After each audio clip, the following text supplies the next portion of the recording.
Bonjour, nous sommes avec Pierre Tomenko. Qu'est-ce que tu as fait comme résultat aujourd'hui? Alors, on a été faire un petit local entre poteaux dans le nord de la France. On était 34 joueurs, très beau local d'ailleurs, je recommande. On était 34 joueurs, on a fait 6 rounds et j'ai fait 5 victoires, un match nul. Donc je finis deuxième avec un tie-break assez bizarre parce que j'ai battu le troisième et le quatrième. Donc je pensais être premier, mais au final je finis deuxième et j'ai top 2 ulti. Donc pour moi j'ai gagné. La malédiction Euh, est brisée. La malédiction du premier, c'est clair. Et donc au final, ouais, je fais une draw contre le gagnant du coup du tournoi.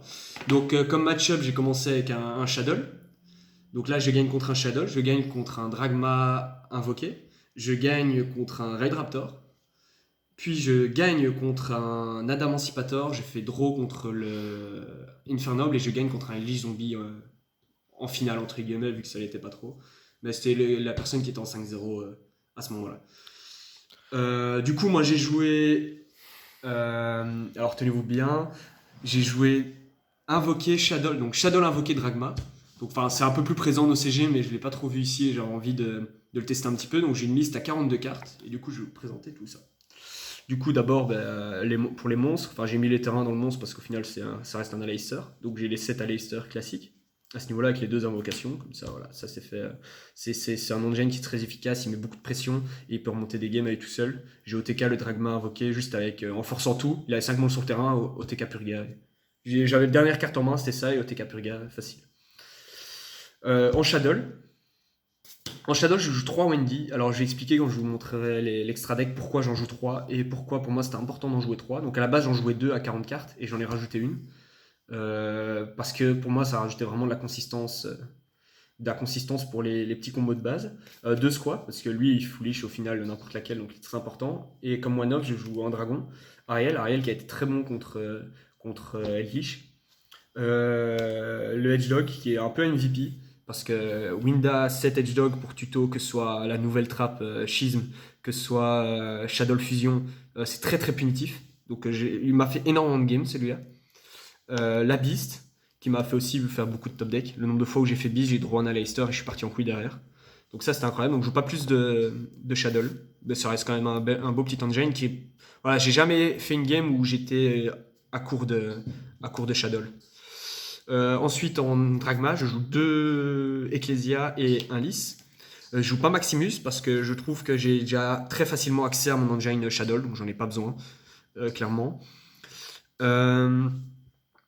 2 Ecclesia, à la base j'en jouais qu'une aussi, mais donc dans ma version 40 j'en jouais qu'une, j'en ai rajouté une parce que j'ai remarqué que si j'avais un deuxième Nadir, et comme je priorisais le fait tuto-lys plutôt que la trappe, eh bien Nadir ne servait à rien. Or, envoyer un Apkalon, ça reste très très fort. Du coup, j'en ai joué 2 juste pour la possibilité de résoudre un deuxième Nadir dans une game. Donc ça, c'est pour les Dragma. Et pour l'Entrap, je joue 3 H, 3 Gamma. À la base, j'aime pas Gamma, mais ça reste très important. Il m'a fait beaucoup de games contre la Emancipator, il a normal Doki, j'ai Gamma et il a pas Storm 2 fois. Donc ouais, elle est très importante. Malheureusement, j'ai draw plusieurs fois Driver, ça c'était plutôt embêtant. Mais elle est obligatoire pour le moment et je peux pas jouer plus que ça parce que malheureusement Shadow ça prend beaucoup de place dans le deck et on peut pas commencer à jouer à 45-46, là ça va devenir trop tricky. Donc c'est ratio. Après voilà, ça a plutôt bien fonctionné ce tournoi-ci. En trap générique, le Foolish Burial. Alors là j'ai plusieurs solutions, soit j'envoie le dragon pour péter MP, soit j'envoie le hérisson pour tuto un monstre. Ce qui m'est déjà arrivé plusieurs fois, je tuto Wendy avec ou Squamata. Ou alors je peux même faire un draw 1, upstart, c'est plusieurs possibilités. Donc au final c'est pas mal. Ça m'est même déjà arrivé, mais pas ici, mais de foolish un Ecclesia pour partir sur mouton et reborn Ecclesia. Les 3 call by, ça pour moi cette méta c'est trop important. Rien que pour les end-trap, mais pas que. Tous les decks sont sensibles à ça. Headleash, ça se le bouffe. Le mec il fait effet d'Headleash, discard 2, paf, un call by il pleure. Vraiment, c'est très très fort. Ensuite, vraiment le MVP du deck qui m'a fait gagner toutes les games que j'ai gagnées, c'est grâce à elle. C'est Shadow Fusion. Elle, c'est punitif, mais comme jamais. En fait, j'ai remarqué que le principe du deck, c'était pas de mettre un gros board dès le T0, c'est de mettre un board moyen avec full grind game. Et en fait, j'empêchais juste l'adversaire de trop jouer. Il finissait peut-être avec un negate, même pas, c'était assez rare. Et je faisais en sorte de set le hérisson pour tuto Shadow Fusion. Derrière, je mettais Shadow Fusion, il pleurait. Donc ça, c'était vraiment monstrueux. Et ça donne la carte d'avantage malade. C'est punitif. Wow, franchement, cette carte-là, elle m'a vraiment mis très très bien. Et là, le Shadow Fusion, pour pouvoir en effet rapide, c'est toujours intéressant pour dodge des impermanences ou des choses comme ça. Et parfois, je préfère récupérer celle-là plutôt que Ruk, car j'ai des Shadows sur le terrain que je veux proc lorsque je fais Winda pour l'adversaire. Les trappes, donc ça c'est les deux. Elle, c'est pour le combo, notamment c'est pour le combo avec Ariel, où on reborn construct et on fouliche plusieurs fois, mais je ne l'ai pas fait aujourd'hui. Mais sinon, assez utile, notamment contre Eldritch, les decks Grand Game, où je reborn toutes mes monstres, je reborn mes monstres et je la cycle pour faire à chaque fois du CA avec tous les effets flip qui sont monstrueux. Ou alors dodge une permanence, encore une fois, en l'activant du cimetière pour reflip un Aleister ou quelque chose comme ça. Ou alors même les Punishment Dragma, ça peut les dodge très très très bon. Et ça, faut pas expliquer, c'est monstrueux, ça scène Eldritch sur le target, ça scène beaucoup de cartes, ça fait beaucoup de games aussi, et ça met Winda très facilement et en boucle, surtout. Ça ne demande pas de ressources et ça met de la pression. Ça, c'était pour les Shadow. Ensuite, les 3 Nadir, ça, il n'y a rien à dire dessus. Oh lol. Mais déjà fait 10 000 fois. Non, très très bon. Je l'ai pas touché tant que ça, mais à chaque fois qu'elle passe, on envoie un Apkalon, on fait du card advantage. Il suffit qu'on ait ça et un Shadow en main, on tuto la trappe dont on a besoin, le monstre dont on a besoin, on discard l'autre, on fait du CA avec. Ouais, c'est fort, c'est très très fort. Et pour finir, le Punishment. Qui aussi, lui, je le priorise pas parce que me lock, ça me gêne encore pas mal. Le lock, parce que je peux pas vraiment remettre gros avantages tout ça. En général, quand je le fais, je vais récupérer Ruk, comme ça je peux quand même mettre Winda pendant son tour assez facilement, enfin un schisme plutôt, celle-là. Et franchement, elle fait des games, rien qu'envoyer le pet 2 avec Entes, ça empêche, ça coupe tous les comebacks adverses, c'est monstrueux. Donc ouais. Donc voilà, j'ai joué à 42, comme j'expliquais, j'ai rajouté une Ecclesia et un Winda. Pour Wendy, ouais, pardon. Pour un peu de la consistance par rapport à Wendy et du Grand Game par rapport à Ecclesia.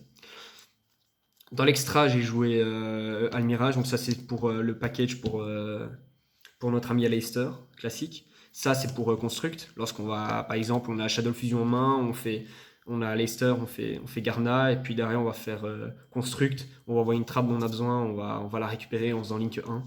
Donc très important. Le cross-ship, il sert surtout à repartir en Dragma.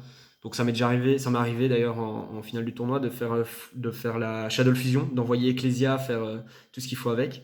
Et puis après je fais cross-ship, et je fais un Leicester, et je reborn Ecclesia et je pars en Dragma derrière. Ça fait un card advantage malade aussi, et ça met une pression. Et d'ailleurs c'était impossible qu'ils reviennent derrière ça. Donc ça c'est tout pour les lignes, j'en joue pas plus. En fusion Shadow, je joue 2 Apkalon parce qu'on en a à dire. Avant, on n'en jouait qu'un, mais maintenant on en joue 2 parce qu'on s'y fouliche facilement et c'est très très bon. 2 et 2, voilà. Je joue pas plus de Shadow. Je pense que les ratios sont pas expliqués. Ils sont très très bons. Les 2 constructs sont essentiels. Les 2 Winda. Winda m'a beaucoup moins servi aujourd'hui. J'ai très peu joué avec Winda. J'avoue que j'ai lock qu'un joueur avec Winda et c'était tout. J'ai lock qu'une fois. Ensuite, pour les invoquer, un Mekaba, un Reijin, un Purga, c'est pas lui, et un EGO10 ou Death, ouais, bref. Alors j'en joue qu'un parce que pour moi, enfin j'ai pas la place d'en mettre un deuxième, parce que je dois absolument jouer Reijin pour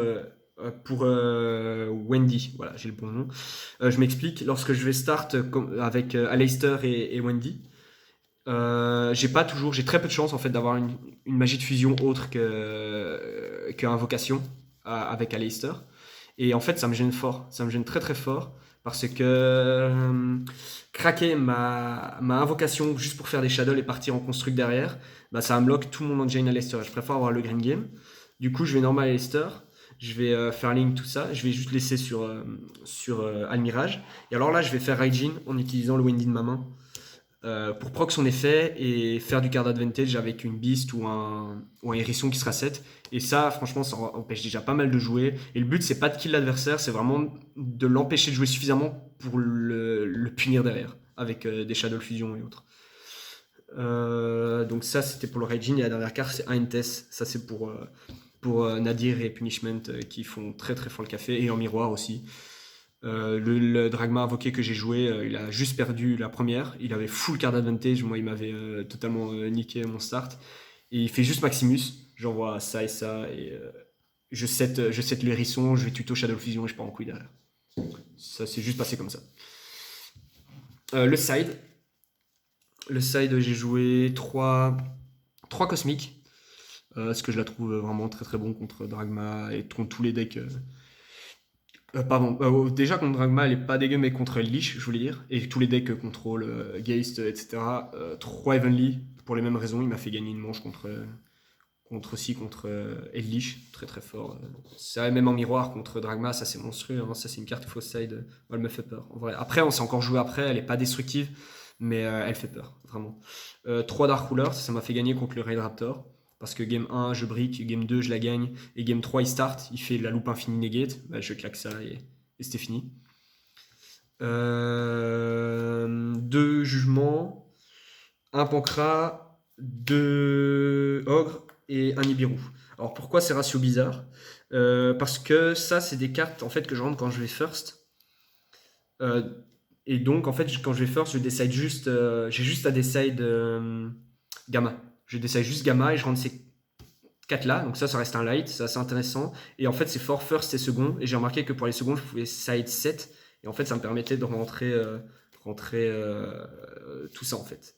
Enfin, tout ça déjà, ou alors ceci à la place d'Evenly, ça dépend des match-ups quoi. Mais l'idée, c'était de pouvoir en rendre 7. Et donc, c'est pour ça que j'ai mis un Nibiru plutôt qu'un 3ème Ogre, parce que je le trouve un peu plus puissant en second. Mais Ogre était utile en first, parce que ça me gêne si j'ai déjà mon full board.